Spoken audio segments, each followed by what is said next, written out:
This conversation starts calm and then everything shifts. Let's break it down on Choir Media. Be here. How old are you?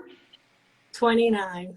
All right. So why do you agree with this boss chick, bad chick energy? Well, I think that I'm on the way to becoming this kind of person. Okay. And I would like to say that I practice Buddhism. And in this Buddhism that I practice, we believe that women can be Buddhas.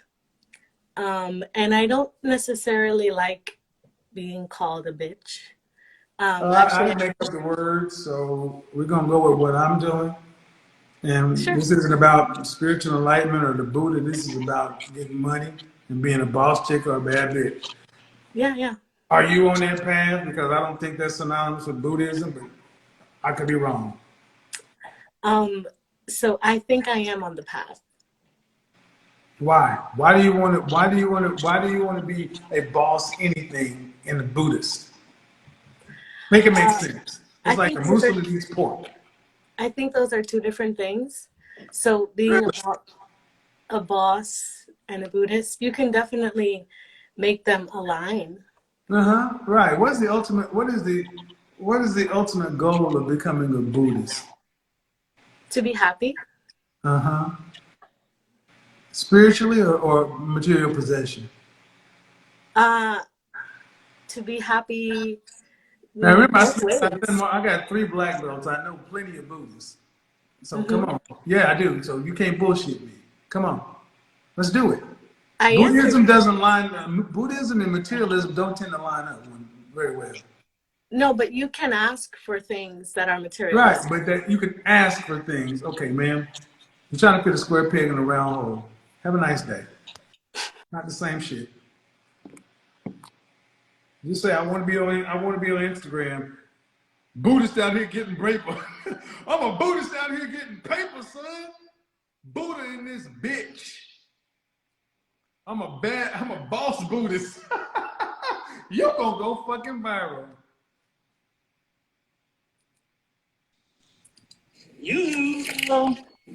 I'll make you famous. She's a bad chick boss Buddhist. Hello, how are you?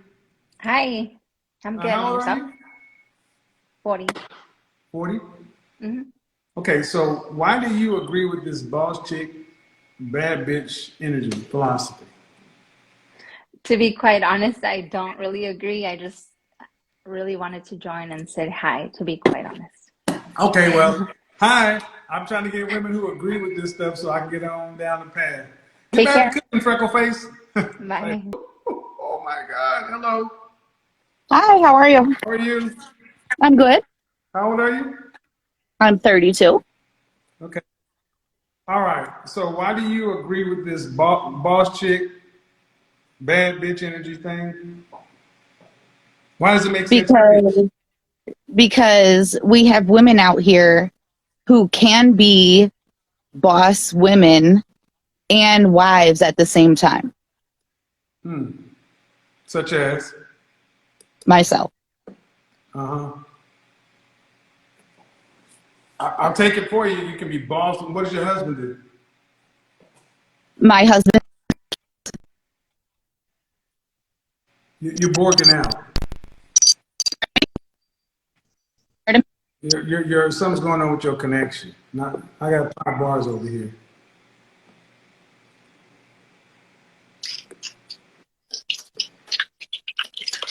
can you hear me?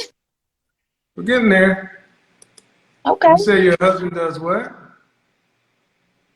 My husband was keeping my kids. He now works for the city. Oh, you're keeping your kids. Our kids.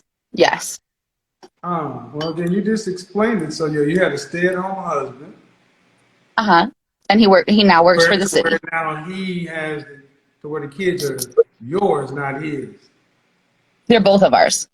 But that's not what you initially said. So do you think boss chicks or bad bitches get men of value?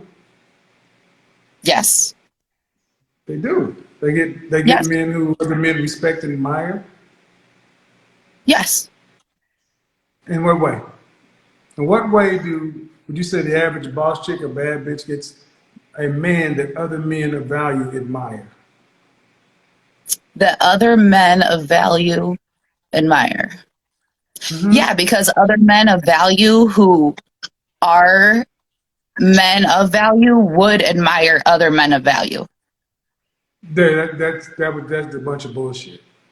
Other men of value, it's like you used a derived equation. If you're a man of value, then a man of value will value a man of value. I don't know any men Sure. of value that value a stay-at-home dad. Really? No. Okay. They call him beta. Beta. Okay. There's no, I mean, I'm just saying. So I'm telling you that you said they're my kids, not ours. So it sounds like you got the dick, not him. And he was a stay-at-home husband. Fine, it works for you. But those kind of men tend to be, they don't rank high amongst other men. Okay. So you're trying to say that when he goes out in the world, he can stand out with his chest out because he's Mr. Mom. That's not how that works in our world. It may work for y'all. But do you think a boss chick can get a man that can be valued, admired among other men? In general, I know it can happen, but is that generally what happens? No, All right. So then why would you accept a lesser man? I to be don't. a boss I don't chick? accept it. Listen. Okay, Pardon me? why accept is it worth being a boss chick in general if you have to in general accept lesser men? No. Then what's the advantage in general? To be a team. But who's To leading? have a man and a woman. Okay, to be a To team. have a Okay. man and a woman working at the same time, making a man and a. Okay. Who's leading? Sorry. Go ahead. Your team, granted, and you're working at the same time, granted. But my question Sure. is this: who's leading? Him. Explain. I feel like personally, as a woman that makes good money, I value what my husband says and I lead by his example. Okay. Okay. I'm gonna tell you why that surprised me. Is because when you said he stays home with my kids, that was a Freudian. So I think you're saying what sounds good, but I think that you lead because you have dominance. They're your kids, and women who typically are in partnership, or damn sure women who follow their men, say our children. Sure. Okay. So I'll give you that. I said my kids and not our as kids. long as it works for you, it's not. But here's the thing: I think it can work in one-off cases.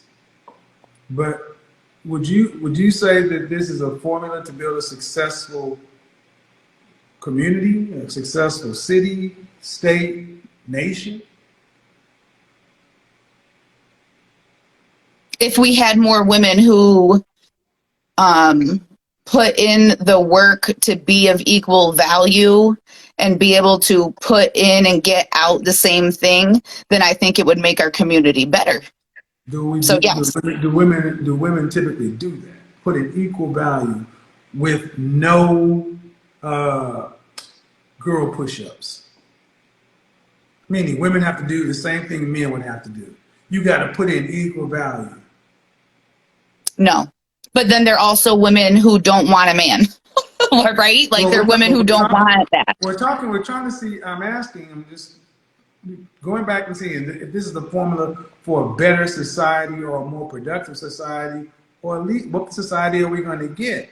Because to me, it sounds as though the women who are getting the outcomes you're talking about get it because you get to do girl push-ups and you get advantages. You don't have to put in the same effort as men, but you get to claim the same effort. Then these women get with men who are lesser men, but when men have to do the hard work, we get with lesser women, and that's not a problem for us. It's the natural order. See, what you're talking about is a flipped order, and it doesn't build a strong anything. It can work in small doses, but it doesn't build a strong city, state, nation, country, society. But it can work for women who are willing to accept men that they have to leave, which is like that other Okay. one. I'm going to have to pay all the bills because you make all the money, right? No, we both make money. We both make You money. make most of the money. But I mean, I'm responsible for paying the bills, but yes, we both work. When he was staying at home, though, who was making the lion's share of the money? I was the breadwinner, me. I was the man. Well, and I'll be honest, man. I mean, you know, it can work. I know I have friends who've done this before, but I'll tell you, the men who I've known whose wives are like high-powered attorneys and things like that, this may not be your situation, but a lot of times these men were out there cheating because they had to feel like men somewhere. And it sounds bad because when we were going to work, we're like, damn, you get to drive this car, that car. This guy was always messing. Anyway. Oh, well, appreciate it, though. Good conversation. Man, that treadmill line, that wasn't a joke. That was a reality check. Because the moment Kevin said it, the whole fantasy collapsed. You could literally see it. He didn't insult her, he removed the delusion. And that's why it hit so hard. Let's slow this down. She says she's 5 feet 11 inches, 190 pounds. That's not an opinion, that's math, that's data. That's the same physical profile as an NBA point guard like Jalen Brunson. And yet, she's sitting there talking about, I deserve a man who makes millions. Based on what? This is where Kevin was surgical, because men don't select based on vibes or self-ratings. Men look at fitness, femininity, cooperation, and realism. Not what you feel you are, but what the market says you are. And then she calls herself an 8. An 8? No, that's not confidence. That's self-deception. At best, that's a 4. And again, that's not cruelty. That's calibration. Because when your self-image is inflated beyond your actual leverage, you start asking for things you cannot keep. And then comes the excuse every single time. Well, when I have kids, I'm going to gain weight anyway. No. Stop that. Gaining 20 pounds per child is not an inevitability. It's a lifestyle choice. Women all over the world have children and maintain their health. Accountability doesn't disappear just because motherhood exists. Kevin didn't destroy her. He destroyed the VR headset she was wearing. This was virtual reality dating. In her mind, she's top tier, elite, and deserving of a man in the 1% income bracket. But in the real world, men who make millions are looking for women who add peace, discipline, and physical attraction to their lives, not entitlement and excuses. And that treadmill line wasn't about weight. It was about effort, because men respect effort. Men respect discipline. Men respect women who understand their position and optimize it, instead of demanding outcomes they haven't earned. That's why the room went quiet, because when fantasy meets facts, feelings don't survive. Kevin didn't raise his voice. He didn't insult her. He just asked the questions nobody else would. And the truth did the damage. And that's why these conversations sting so much. Not because Kevin is mean, but because reality is undefeated.